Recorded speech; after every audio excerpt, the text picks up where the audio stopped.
So now let's talk about video effects, but before that let's clear this mess. So I would just toggle off keyframe. Let's not toggle off media.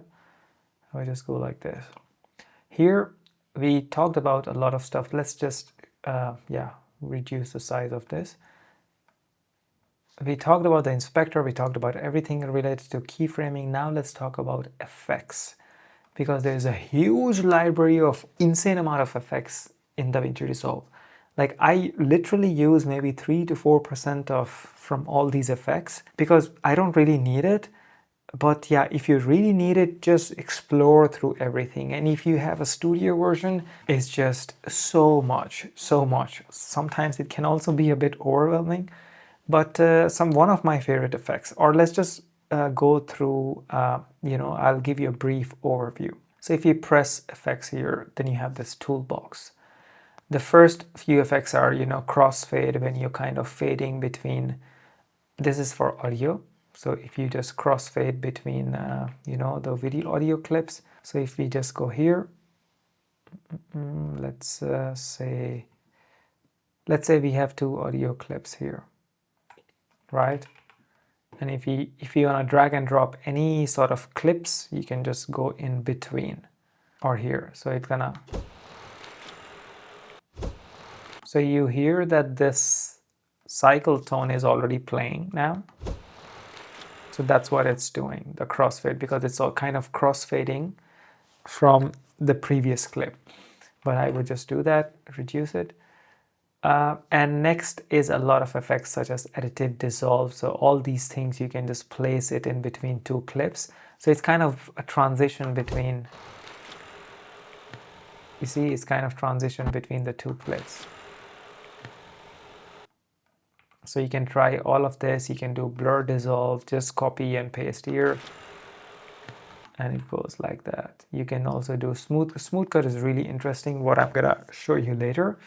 But then you have arrow. This is just like simple transitions that you can do between each clip. But if you go in toolbox, it's gonna show you all the effects. We don't want to do that. We go to first video transition. What are video transitions? I'll just press smooth cut here. So video transitions are something where you move from one clip to another and you put a transition in between so that the movement from one clip to another is not abrupt. So you can put any of this. So, you don't even have to put it on the clip. You just drag and drop and then it shows how it's going to look like. Some of it is a bit childish, but yeah, it is what it is. Remember the slide, what we were doing with the animation? You can just slide it here and it's going to do it like that. You see how easy it is.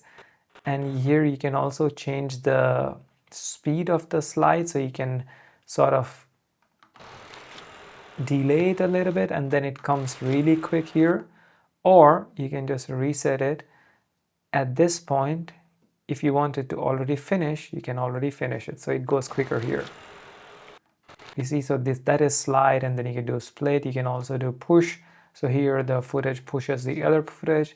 There's a lot of transition. You have to try it and then you would be surprised that there's so many things. Some of the cool ones, what I use is the camera shake. And what you can also do is you can reduce the transition duration. So if we have the camera shake, you see it plays for so long, the jittery thing. And if you go just like that, wait, I'll turn off the audio. It goes in 2 seconds. It's really cool. I really like it. I also like brightness. That's like just a flash between 2 clips. So yeah, just try everything and I think you would really like it. This is something new, elastic rubber. And what the cool part is that you can put all of these effects, some of them, on the text as well. So that's really handy. Audio transitions, remember the crossfade what we did. Next are the titles, which we're gonna come later. Let's do generators. So generators are just like these kind of clips which you can put it behind the videos. So let's say, for example, if I have this video, if I wanted to put it like here, I will turn off the keyframe. If I wanted to put it like here, then you can put it like this, or you can put this, or you can put the grayscale, or you can put solid color, and this is I use quite a lot. You can put solid color and then you can change the color to whatever color you want. Or if you want the solid color to be of the color of the t-shirt, you can just go drag this selector here. You just click this and then you go to the shirt and then it's here. So yeah, you can change the color of the solid color as well. And you have a lot of things such as these comics. That's all new in DaVinci Resolve, which is quite cool. You have a lot of animations that you can put in the back of all the clips. A lot of times people have screen record and some other things, and you can put everything in back of it. So these are the generators. And then you also have in generators these little thing. So you see, you don't need to do anything. Here, what you need to do, you go here, you go to graphic text and just change the text. Change the text. If I do change the text, look how nice it is. You can also put it in different line. Change the text. It's so cool. Let's just copy this and I would delete it with X. This is really cool, really cute.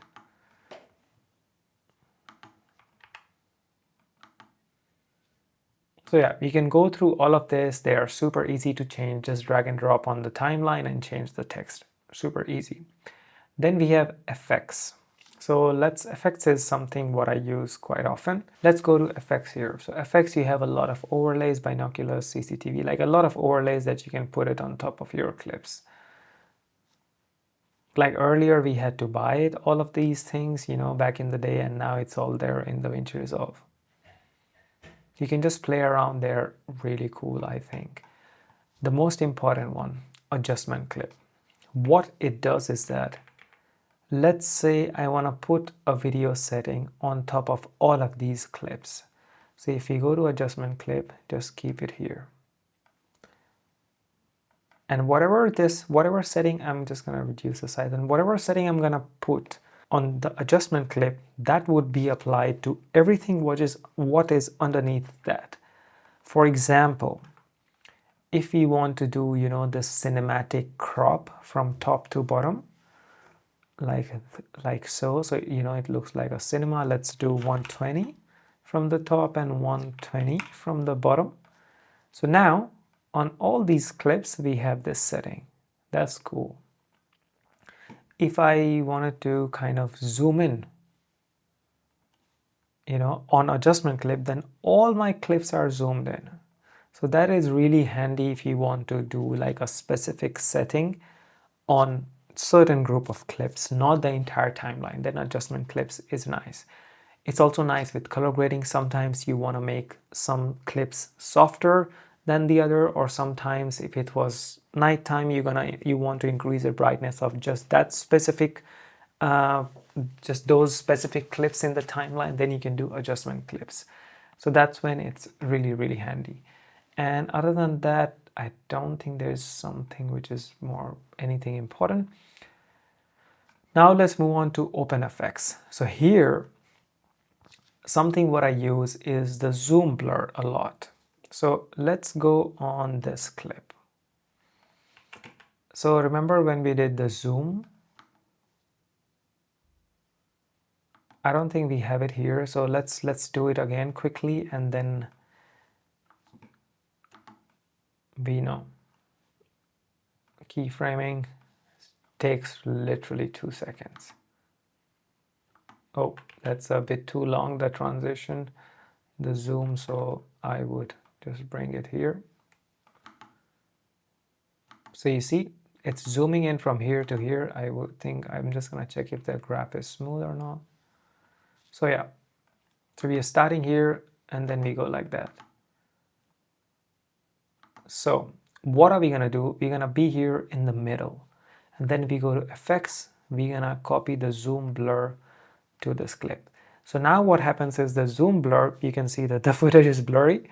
The zoom blur is copied to the entire clip, but we just want the zoom blur to be during the duration of our zoom, what we did. So we go back to keyframing, and then you go, so we are kind of in the middle, right? If I just go one, yeah, we are kind of in the middle of this zoom. So what we do, if you go click on this clip, you can be here, then you need to go to effects, which would take you to whatever effects you're putting. If you have 10 effects, there would be a list of 10 effects. We want this zoom level to be at this point. So let's put a keyframe here. But we want the video to look normal how it looked before at this point. So we're gonna set up the zoom amount to 0. And then same thing we're gonna do here. So we go here at the end of the transition and we want the value to 0. So now what happens is initially it was 0, then the zoom increases, and then end of the zoom it reduces. And now it actually looks like a really nice transition. Let's watch it full screen. So you don't really see it, but when you pause it, then it looks really smooth. So it's so subtle that you don't really see it. But now if I take out the zoom, now you see the difference. You see how it looks. And if I put the zoom on, that's really cool. It's just so subtle, but then you still see it. Here I also put the zoom. And if I see the parameters, we have the parameters. We don't want the parameters for zoom. We change the speed here. So we have the parameters for speed here. So we can do the exact same thing. We have the zoom blur. We put the zoom blur to 400 here. And the zoom started from here. Sorry, the speed. And we can go like so, 0. And now when we play the clip, you can see there's a bit of blur. And that makes the transition a bit more natural, a bit more neutral. So yeah, that's when I use zoom blur. A lot of times I also use the lens blur or Gaussian blur. When do I use it? Mostly in the, the vertical video. So for example, I don't really have any vertical video. Let's take a vertical video from, you don't have to have it, but let's take a vertical video from here. Yep. If I just put it on my timeline, it is of course a vertical video in a horizontal video. So what we can do, what I do usually, I just make a copy of it. You might have seen this effect. And what do I do? The bottom video, I would select it and increase the zoom. And now what am I going to do? I go to Gaussian blur and bring this blur here. So you might have seen this effect, and then you can increase the blur. So now our vertical video looks like a normal horizontal video. And the reason why the quality looks really bad is because we are watching in 720. So let's increase it back to high definition because we are not doing anything crazy. And let's watch it again. Look at this, how nice it looks. So that's when I use Gaussian blur. That's why these things are starred.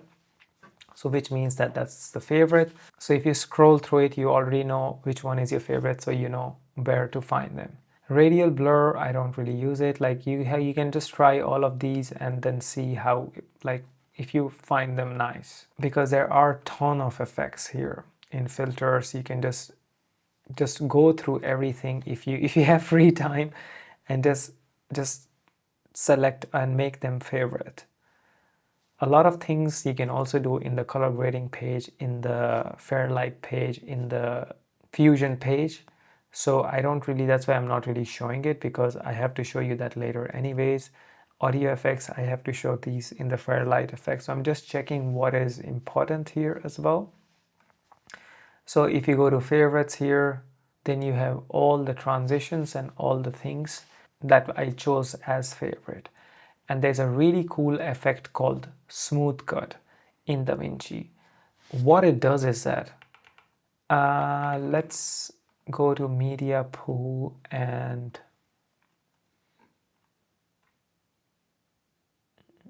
let's take out this shot. Yeah. Let me show you what am I doing. So let's turn on the audio. We're going to explore every corner of this island. And now, if I want to just skip all of it and just start from here, you know, I'm using the same shortcuts. And now if you play the video, there is a bit of change from one frame to another that you can see here, right? This is gonna really push this effect. So if you go to effects, we had the favorites, we had the smooth cut. And if you want to search anything, you go to toolbox, you go smooth cut. And if you cannot find it, you go to here under the lens and you should do all folders. So then DaVinci would search in all the effects folder, not just the toolbox folder. And then what am I going to do? I'm just going to drag and drop smooth cut here. And then let's see if it can kind of smooth cut. So here what DaVinci should do, it should kind of blend, it should blend both the frames and make it look like it's not an abrupt cut. So let's see if it did it or not. It didn't do it in this section, but let's try again. Let's make a cut here.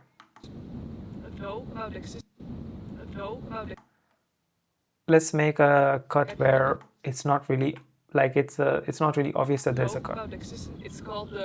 Yeah, so here you can see there's a bit of cut, right? I just mute the voice. You can see there's a bit of cut here, right? What are we gonna do? We're gonna drag smooth cut. So you see, if we delete the smooth cut, you can see the cut, like cut between one clip to another, like one frame to another. Now, right? And if you put smooth cut here, DaVinci kind of generates the missing frames and it kind of makes it look like it was a single clip, there was no cut. Let's play it. So can you check where the cut was? That's crazy, right? So that's in DaVinci free version, as far as I know. It's really cool. So yeah, that's why smooth cut is also in my favorite list. And we have camera shake, what I showed, solid color I showed, Gaussian blur, camera shake, and drop shadow. Drop shadow I can show you when we are talking about the text animations.